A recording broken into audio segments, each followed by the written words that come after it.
Simula nga po nang magumpisa ang off-season, sinabi na nga ng Sacramento Kings wala na silang balak pampanatilihin, pabalikin sa lineup ang veteran superstar na si Russell Westbrook. Tapos na rin naman ang kontrata nito kaya isa na nga siyang free agent. Ang kaso, mag-iisang buwan nang nakakalipas mula nang bumukas ang free agency, wala pa nga po ni isa mang team ang naibalitang may interes sa pagkuha sa kanya. Ibinulgar nga ng isang insider na maaari nga pong mag-umpisa ang 2026-2027 NBA season ng walang team si Russell Westbrook, at dahil dyan lumabas ang ideya na paglalaro nito overseas, lalo pat dalawang malaking team sa EuroLeague ang interesado na bigyan siya ng kontrata na kinabibilangan na panatiko sa tanga Hapoel Tel Aviv.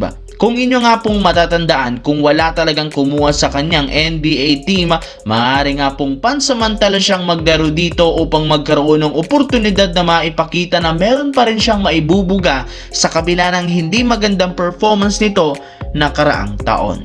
Samantala, ibinulgar nga po ng isang NBA insider sa Philadelphia na balak nga ng coaching staff gamitin si LeBron James bilang point guard at playmaker ng kanilang team. Halos lahat ng kanilang mga players aprobado sa ganitong klaseng ideya.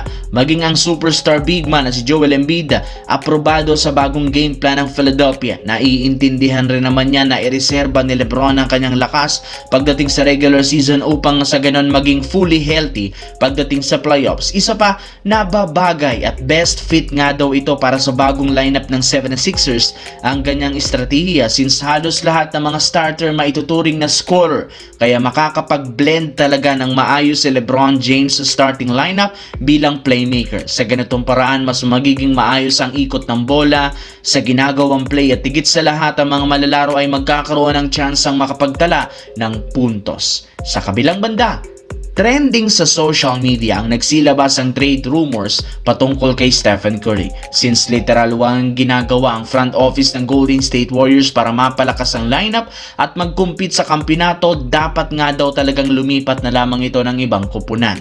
May ibang teams na rin namang ready na kunin ito sa isang trade kagaya ng Minnesota at San Antonio Spurs. Sa kalagitnaan nga mga nagsilabas ang balita, mismong front office nang nagsabi wala silang planong i-trade si Stephen Curry kahit kailanman. Si Stephen Curry ang kanilang franchise player at nagdadala ng kanilang pangalan sa NBA, kaya walang rason para i-trade ito. Nagkakasundo pa rin naman ang front office ng Warriors at ang kampo ni Stephen Curry. In fact, base sa isang insider, papipirmahin pa nga nila si Stephen Curry ng panibagong max contract sa susunod na linggo para masigurado nila ang pananatili nito sa kanilang team hanggang sa mga susunod na taon. As of now, si Draymond Green pa lamang ang pumipirma ng kontrata, at sa ngayon ayon sa report, posibleng sumunod si Stephen Curry, pero magbabago para naman yan kapag hindi gumawa ng paraan ng Golden State Warriors na mabago ang kanilang lineup.